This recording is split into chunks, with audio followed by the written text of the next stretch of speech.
So my name is Bill. I was a Democrat elected official and appointed official for over 20 years, and I will say this. We in the political left and the Democratic Party have some work to do with men. And before I go on, let me say this. As an elected and appointed official, I worked my ass off for years to support the values that people on the left have. I fought like crazy to get LGBTQ plus folks the ability to marry. I was one of the leaders of getting marriage equality here in New Mexico 2 years before it was legal at the federal level. I voted as a state legislator against every single restriction for abortion that came up, and I testified for a female lobbyist when she brought her accusations of sexual assault, because I ended up witnessing it, against a state senator who was a colleague of mine at the time. I put my body in the way of a Border Patrol truck back in 2017 to help bring attention to the fact that Donald Trump is doing really, really bad shit to immigrants here without any kind of due process or understanding of where people are coming from. And I tell you all that to tell you this.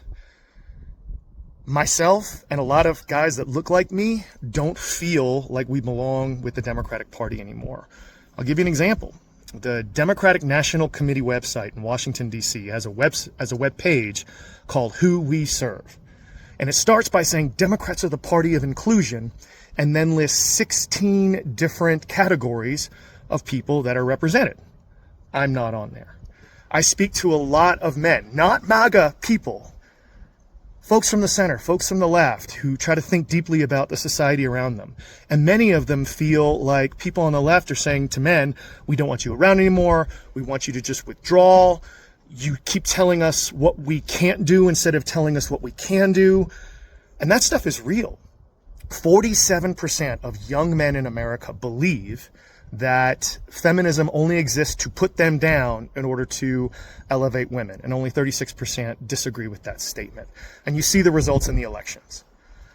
I would respectfully ask for men on the left, men in general, to say we got work to do. We got to understand where people are coming from, because historically we have had the advantages and women have not.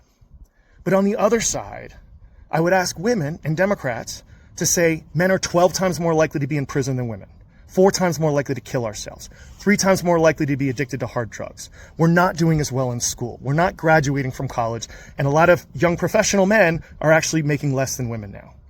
We can walk and chew gum at the same time. We can be pro-equity, and we can also understand that there's a lot of folks in this country that have a problem, and we can help them.